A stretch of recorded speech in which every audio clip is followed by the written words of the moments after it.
ছোটবেলা থেকেই তো আমি হুমায়ূন আহমেদের একজন ভক্ত। কখনো তার ছবি, তার উপন্যাস থেকে নিজে ছবি বানাবো এটা তো কল্পনাও করিনি। যেকোনো জিনিস যখন আপনি উপন্যাস থেকে চলচ্চিত্রে রূপায়ণ করবেন তখন কিন্তু চলচ্চিত্রের একটা আলাদা ভাষা আছে, সেটার জন্য কিন্তু আপনাকে সেটার মতো করে চিত্রনাট্য তৈরি করে নিতে হয়। আমি নিজে ব্যান্ড মিউজিকের ভীষণ ফ্যান ছোটবেলা থেকেই। চাইতেই পারো এই তাদের অত্যন্ত জনপ্রিয় একটি গান, এই গানটি আমার বনলতা এক্সপ্রেসে থাকছে। উৎসবকে ছাড়িয়ে যেতে পারবে কিনা তো এখনো জানি না, তবে আমাদের চেষ্টা থাকবে দর্শককে আরো ভালো চমৎকার একটি ছবি উপহার দেওয়ার, এবং আমি আশাবাদী উৎসব যেভাবে দর্শক ভালোবেসে গ্রহণ করেছে আমাদের নতুন ছবি বনলতা এক্সপ্রেসকেও একইভাবে গ্রহণ করবে।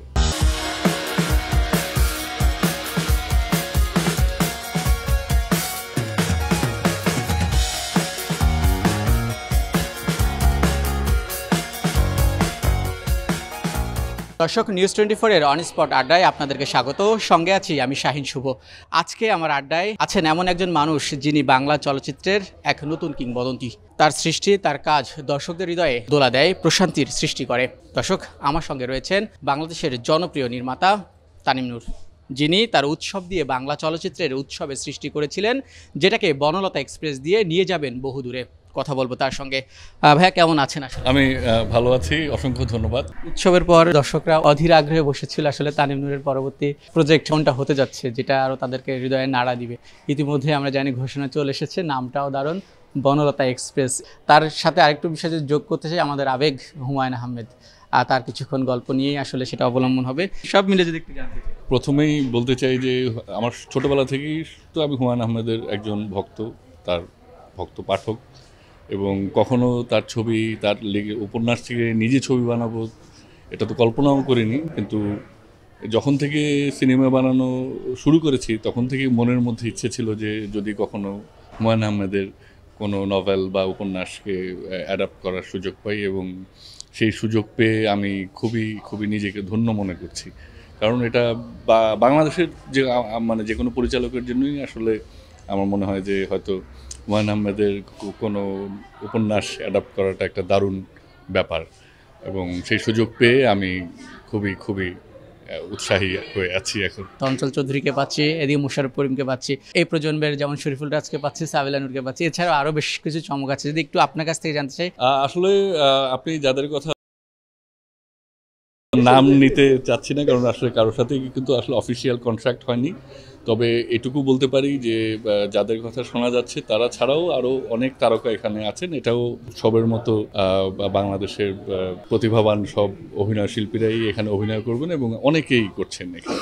তো সেটা আমরা সামনে আগামী মাসে আসলে হুমায়ূন আহমেদ স্যারের জন্মদিন, সেই জন্মদিনে আমরা সেটার একটা অনুষ্ঠান করে সেটার একটা ঘোষণা দিব। নিজেও জানেন আসলে যে হুমায়ূন আহমেদ নিজের চলচ্চিত্রগুলোকে আসলে কিভাবে পোর্ট্রে করতে হয়, অন্যরা কিভাবে করছে, এই জায়গাটুকু নিয়ে না না, অবশ্যই এটা তো খুবই চ্যালেঞ্জিং ব্যাপার, কারণ হুমায়ূন আহমেদ অসম্ভব পাঠকপ্রিয় একজন ঔপন্যাসিক, এবং তার যে কোনো কিছু থেকে সিনেমা হবে সবার একটা আগ্রহ থাকে সেটা নিয়ে।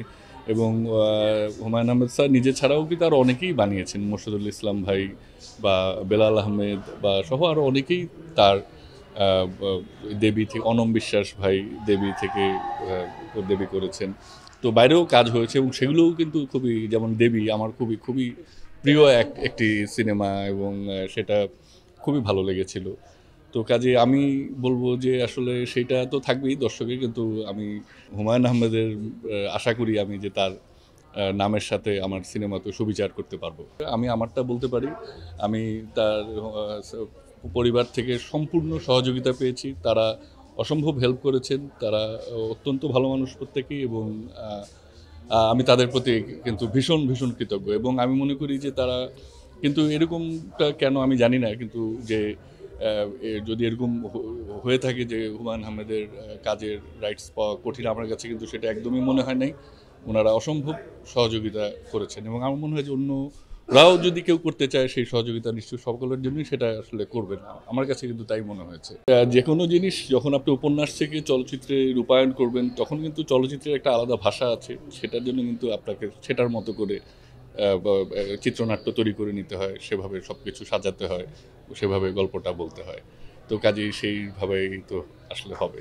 অর্থহীন আসলে আমরা যেটা দেখলাম, আসলে এটা আরেকটা আবেগের জায়গা আমাদের কাছে। আর তাদের গান প্রত্যেকটা কথা সেটা আবারও আমরা নতুনভাবে হয়তো আবার দেখতে যাচ্ছি আপনার বনলতা এক্সপ্রেসে এই জায়গাটা নিয়ে।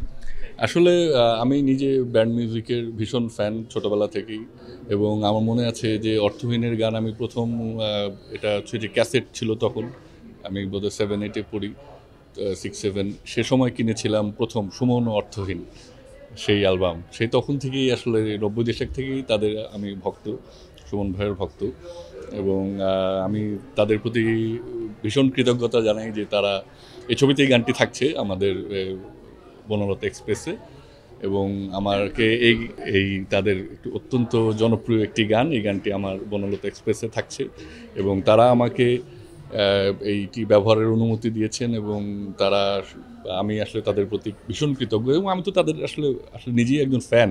আসলে কি বলবো, সেটা নিয়েও আমি খুবই এক্সাইটেড যে এরকম অর্থহীনের মতো একটি কিংবদন্তি ব্যান্ডের গান আমাদের ছবিতে আমি ব্যবহার করার সুযোগ পাচ্ছি।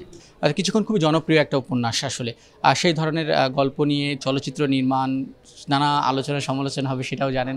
আসলে তানিমুর কতটুকু প্রস্তুত উৎসবকে কি ছাড়াতে পারবে কিছুক্ষণ? উৎসবকে ছাড়িয়ে যেতে পারবে কিনা তো এখনও জানি না, তবে আমাদের চেষ্টা থাকবে দর্শককে আরও ভালো মানে চমৎকার একটি ছবি উপহার দেওয়ার, এবং আমি আশাবাদী উৎসব যেভাবে দর্শক ভালোবেসে গ্রহণ করেছে আমাদের নতুন ছবি বনলতা এক্সপ্রেসকেও একইভাবে গ্রহণ করবে। নামটা শুনলেই একটা প্রশান্তি কাজ করে। সেখানে যুক্ত নবীন প্রবীণ ক্লাসিক শিল্পীরা, সেখানে যুক্ত অর্থহীন, সেখানে যুক্ত হুমায়ূন আহমেদ, সেখানে যুক্ত হুমায়ূন আহমেদের সৃষ্টি কিছুক্ষণ, সব মিলিয়ে এই যে প্রশান্তির যে একটা ব্যাপারটা, শীতলতার একটা যে ছাপ, প্রেক্ষাগৃহে আমি এখনই ফিল করতে পারছি হবে আসলে। তানিমুর আসলে এই প্রত্যাশাটুকু। আমি আমি আমি আসলে আমিও তো চাই। নামটা শুনলেই একটা প্রশান্তি কাজ করে। সেখানে যুক্ত নবীন প্রবীণ ক্লাসিক শিল্পীরা, সেখানে যুক্ত অর্থহীন, সেখানে যুক্ত হুমায়ূন আহমেদ, সেখানে যুক্ত হুমায়ূন আহমেদের সৃষ্টি কিছুক্ষণ, সব মিলিয়ে এই যে প্রশান্তির যে একটা ব্যাপারটা, শীতলতার একটা যে ছাপ, তানিমুর আসলে এই প্রত্যাশাটুকু। আমিও তো চাই যে দর্শককে বিনোদন দিতে, এবং এই ফাঁকে বলে রাখি অর্থহীন ছাড়াও কিন্তু আরেকটি গান থাকছে, আরও একটি দুটি গান থাকবে, এবং সেখানেও কিন্তু আমাদের কিংবদন্তি শিল্পী ব্যান্ড শিল্পীদের গানই থাকবে সেখানে। তো সেটা এখনই বলছি না, সময়ের সাথে সাথে কিন্তু সেটাও জানতে পারবেন যে সেটা এখানেও একটা বিরাট চমক অপেক্ষা করছে।